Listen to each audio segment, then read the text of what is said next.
Back in late 2024, Monte, a one-man development powerhouse, dropped one of the most impressive homebrew titles for the Commodore 64.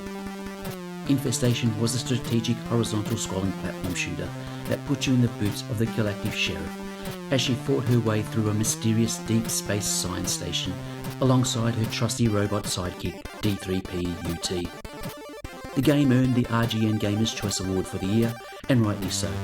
The pixel art was gorgeous, the strategic enemy encounters were generally engaging, and the progressive level design kept things fresh from sector to sector. So naturally, when Monte announced a sequel, it shot straight to the top of my most anticipated list. And I can tell you right now, he hasn't just made more of the same. Infestation 2, Mystery of the Crystal Moon is a substantial leap forward in every department. The story takes the galactic sheriff and D3P-UT to a distant crystal moon, where an illegal mining operation has been uncovered. Your mission is simple: collect all the crystals scattered across each level, then make your way to the exit on the right edge of stage. One of the first things you'll notice is how different this looks from the original. Monte has moved away from the minifigure aesthetic of the first game and gone with much larger scale characters and bigger, bolder game world to match. It gives the whole thing a noticeably different feel, more cinematic, more immediate, and it suits the expanded scope of the sequel very well. That scope spans 4 distinct game zones, and each one feels like a genuinely different world. You start out on the surface, the rocky alien terrain of the moon itself. From there, you descend into the crystal caves, a glittering subterranean environment where the mineral deposits the miners are after are most abundant. Then it's into the refinery, a grimy industrial complex of pipes, tanks, and machinery where the crystals are being processed. And finally, the Lost City, a hauntingly atmospheric ruined settlement that raises some intriguing questions about just what this moon's history might be. Each zone brings its own visual palette, its own enemy types, and its own set of challenges to navigate. The 4th zone, the Lost City, also introduces puzzle toggles into the mix, interactive, environmental elements that need to be activated in order to progress. It's a smart addition that layers some environmental problem solving on top of the shooting action and keeps the final stretch of the game feeling fresh. Also worth noting is a significant design shift from the original. You no longer need to clear every enemy from a screen before moving on. In the first game, eliminating all enemies was the condition for unlocking each area.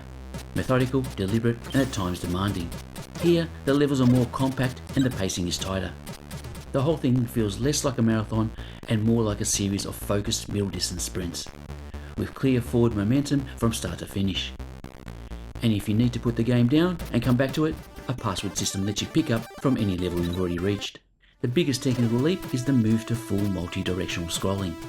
Where the first game scrolled horizontally, the Crystal Moon opens up in all directions, and Monte has made full use of that space. Controls are familiar: left and right to run, up to jump, fire to shoot, hold down to interact. The weapon system has been expanded nicely.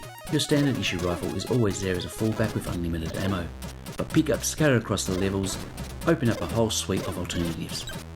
The plasma gun traps enemies in a containment ball, leaving them open to a touch kill. The lightning gun deals extra damage but fires unpredictably.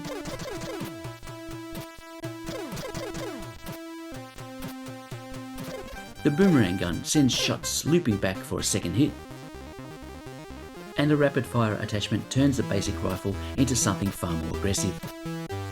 Run a special weapon dry and you automatically revert to rifle with rapid fire, so you're never left without options. All power-ups reset at the end of each level, keeping things honest.